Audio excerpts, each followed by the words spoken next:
नमस्कार, मैं हूं अविनाश पांडे और आप देख रहे हैं डीटीवी भारत। बुलेटिन की शुरुआत बिहार में कोरोना के अपडेट को लेकर करेंगे। दरअसल बिहार में कोरोना संक्रमण की दर लगातार नीचे गिर रही है। शनिवार को ये 1% के नीचे आ गई है और अब 0.88% ही संक्रमण दर हो गई है। वहीं राज्य में पिछले 24 घंटे की बात कर लें तो 1,13,880 सैंपलों की जांच की गई है, जिसमें से 1007 नए कोरोना पॉजिटिव मरीजों की पहचान की गई। वहीं पटना सहित सभी 38 जिलों में अब 100 से कम संक्रमित मरीज मिले हैं। आपको बता दें, औरंगाबाद, बांका, भोजपुर, बक्सर के साथ साथ तमाम वो ऐसे जिले हैं जहां से 10 से भी कम नए मरीज मिले हैं। वहीं पटना की अगर बात कर ले तो यहां से 71, अररिया से 26, बेगूसराय से 26, भागलपुर से 12, दरभंगा से 48, इसके अलावा पूर्वी चंपारण की बात कर ले तो 31, गया से 18, गोपालगंज से 34 और इसके अलावा कटिहार की बात कर ले 35, खगड़िया की बात कर ले 12, किशनगंज की बात कर ले 32,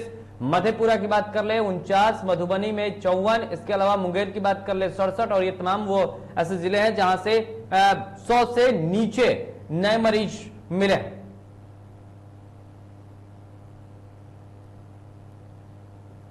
और इस खबर पर अधिक जानकारी के साथ हमारे संपादक राजेश हमारे साथ जुड़ रहे हैं। राजेश, स्थितियां यह हैं कि अब लगभग ऐसे जिले हैं जहां 10 से कम नए मरीज मिल रहे हैं और मतलब तमाम जो 38 जिलों की बात कर ले तो 100 से कम नए मरीज। और अगर मैं जिस तरीके से डेटा अभी बता रहा था, इसमें तमाम वो जिले हैं जिनमें 50 से भी नीचे कम मरीज हैं, अर्थात अब स्थिति सामान्य हो रही है।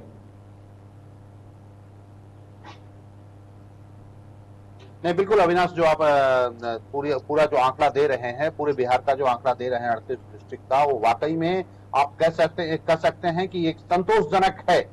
अब हम आहिस्ता आहिस्ता सेफ जोन की ओर बढ़ रहे हैं और जो आप एक जिला की जो आप रिपोर्ट बता रहे हैं, उस रिपोर्ट में कई ऐसे जिले हैं जहां पर 10 से भी कम मरीज मिल रहे हैं। तो ये एक और भी बेहतर खबर है हम सबके लिए। साथ ही साथ कोरोना को लेकर हम सबको भी अब आगे आने की जरूरत है और एक प्लानिंग के तहत, जो पिछले बार आपको याद होगा सुप्रीम कोर्ट ने भी केंद्र सरकार से पूछा था कि आपका क्या प्लान है। तो अब बिहार सरकार को चाहिए कि जिस तरह से जब आप बड़ी संख्या में हजार के उससे ऊपर जब मरीज मिल रहे थे, वो भी आंकड़ा अब आपके पास है। अब जब आपके पास 100 से भी कम आंकड़ा नहीं मिल रहा है या 10 से भी कम आंकड़ा मिल रहा है, तो ये भी रिपोर्ट आपके पास है।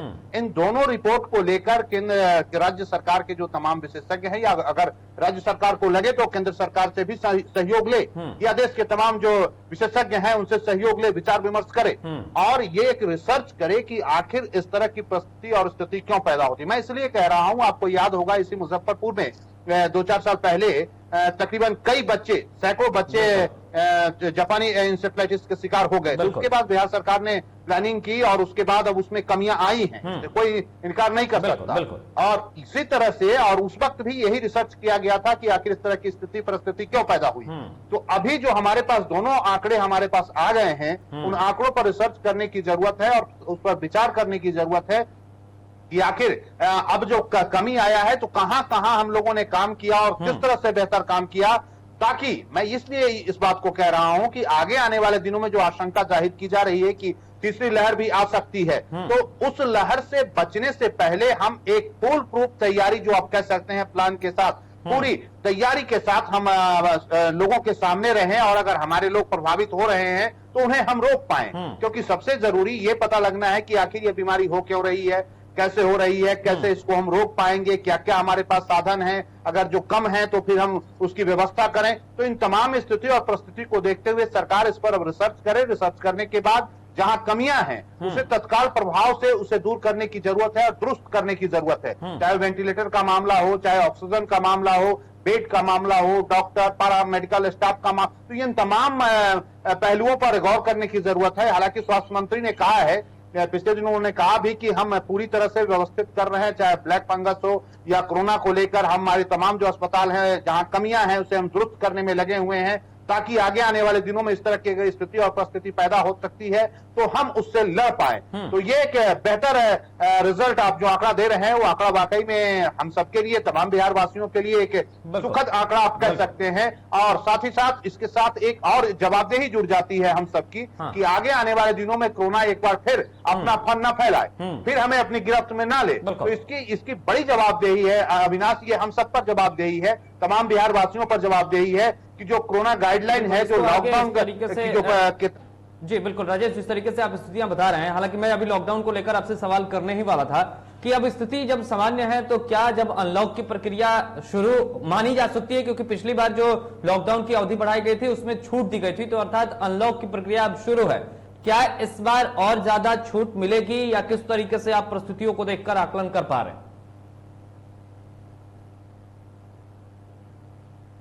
नहीं, अब आहिस्ता आहिस्ता बिहार सरकार अच्छी तरह से समझ रही है कि बहुत दिनों तक हम बाजार को या लोगों को लॉक नहीं रख सकते।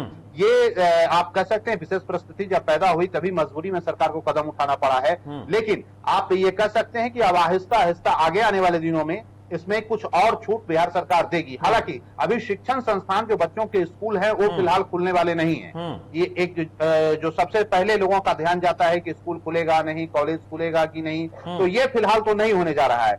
बड़ा जो एक कोई आयोजन है वो आयोजन नहीं सरकार करने वाली है, उसमें छूट नहीं देने जा रही है। पार्क नहीं खुलेंगे, सिनेमा हॉल नहीं खुलेंगे, लेकिन जो छोटे छोटे हैं, जैसे अभी सरकार ने किया कि एक दो दिन बीच कर आप कुछ दुकानें खोल सकते हैं। अगर इस बार आज आपने कपड़े का दुकान खोला तो कल हार्डवेयर का दुकान खोल लें, तो इस तरह की जो प्रस्तुति है और उस प्लानिंग पर सरकार काम कर रही है। लगातार मीटिंग का दौर जारी है और इस बीच जो ये एक हफ्ते का जो पीरियड होगा, इस पीरियड में भी सरकार इस पर विचार करेगी कि जब हमने कुछ पाबंदियों में छूट दी है तो वहां तक कितना फायदा हुआ है और कहां का नुकसान हुआ, इस आंकड़े पर भी सरकार विचार कर रही है।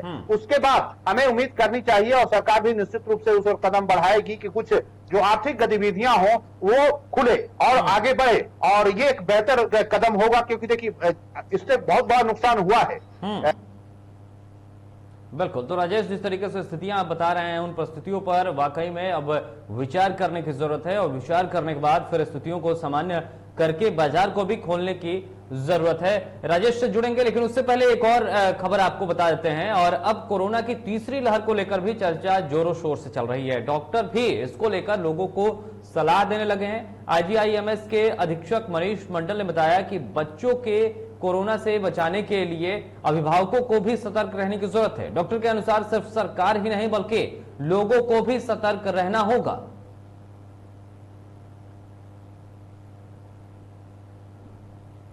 तो चलिए एक बार फिर से चलते हैं, हमारे संपादक राजेश हमारे साथ हैं। सर, जिस तरीके से स्थितियां हैं, अब डॉक्टर्स भी ये मानते हैं कि नहीं, अगर तीसरी लहर आती है तो सिर्फ सरकार या डॉक्टर्स या स्वास्थ्य विभाग या स्वास्थ्य महकमे की ही तैयारी से काम नहीं चलेगा।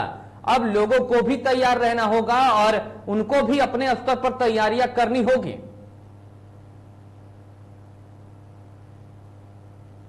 नहीं, हम लोग लगातार DTV लगातार और हम आप कई बार इस तरह के चर्चा पर कार्यक्रम करते रहे हैं। आपने ही कई बार कोरोना बुलेटिन लगातार आपने दिखाया है और उस पर बातें होती रही।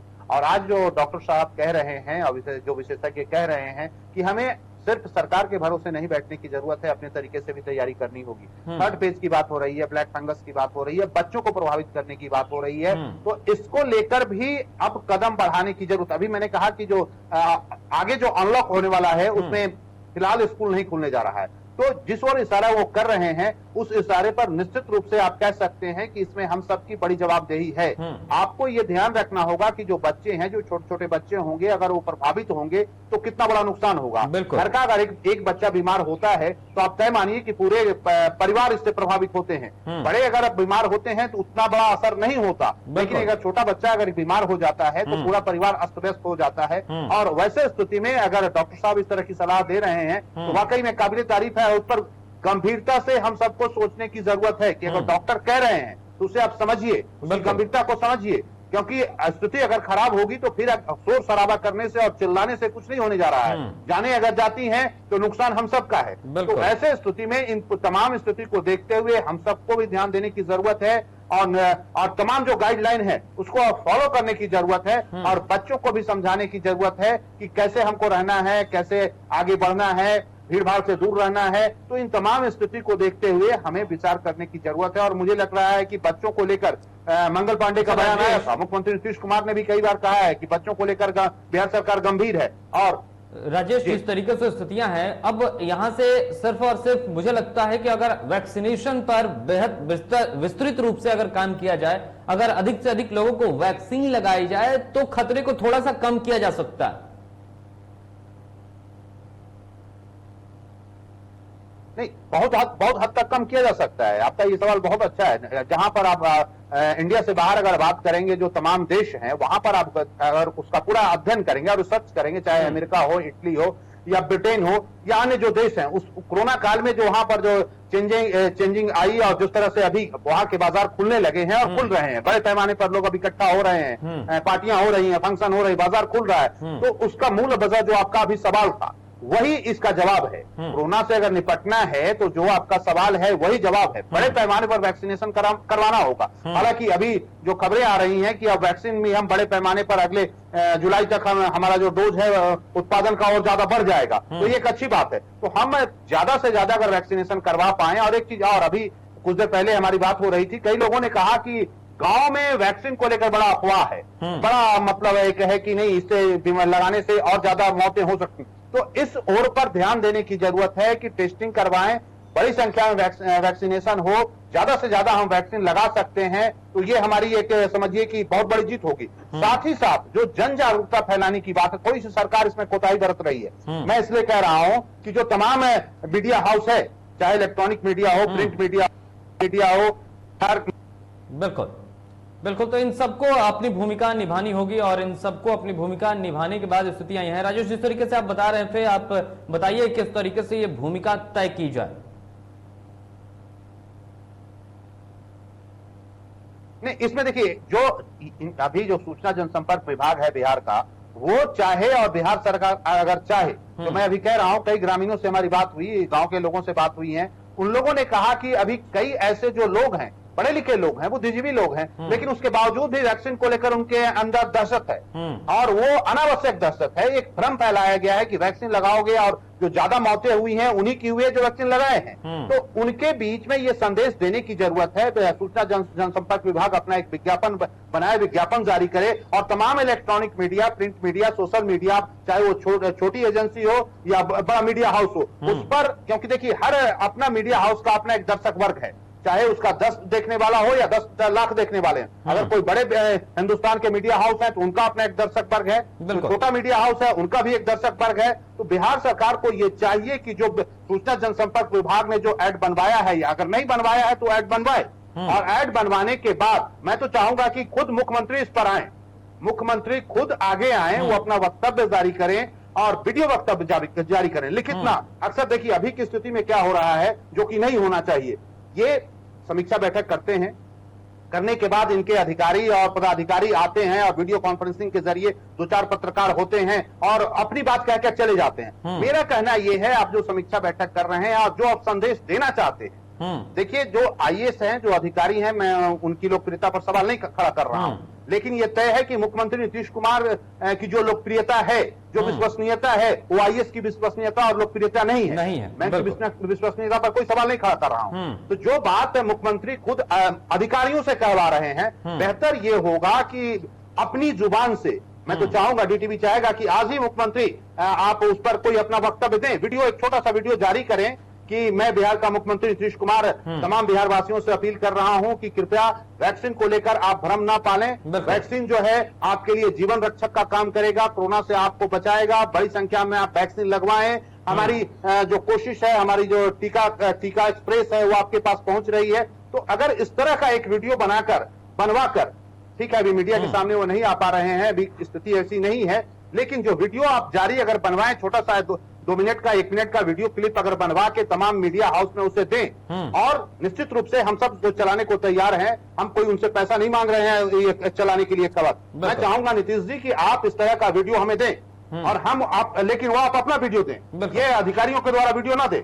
ये जो बोलेंगे, अधिकारियों की जो विश्वसनीयता है वो जनता के बीच में ठीक नहीं है। नीतीश जी, इस बात को आप समझ लीजिए। मैं चाह रहा हूं कि आप वो वीडियो बनाएं, वो वीडियो अगर कोई नहीं चला रहा है, कोई बात नहीं, आप डीटीवी को दें, मैं उसे चलाऊंगा। आप 2 मिनट का वीडियो बनाए, 3 मिनट का वीडियो बनाए, आप एक अपील करें बिहार की जनता से, डीटीवी उस वीडियो को चलवाएगा, निःशुल्क चलवाएगा, ताकि लोगों तक आपसे पैसा नहीं, बिल्कुल, ताकि लोगों तक सही और सटीकता के साथ वो तमाम जो आकलन है या फिर आपकी सोच है वो पहुंचे, और लोग कम से कम इस वैक्सीन को लगवाएं। इसके प्रति जो जिस तरीके से कई लोग सवाल खड़े कर रहे हैं, उनके सवालों पर विराम लगे और इस तरीके से विश्वसनीयता बढ़े, फिर अधिक से अधिक लोगों को वैक्सीन लगे और हम कोरोना काल से बाहर निकले और फिर सामान्य जीवन की तरफ आगे बढ़ें, क्योंकि स्थितियां अभी भी बेहद खराब ही हैं। फिलहाल तमाम जानकारियों के लिए राजेश आपका बहुत बहुत धन्यवाद। तो ये थे हमारे संपादक राजेश, जो अधिक जानकारी दे रहे थे।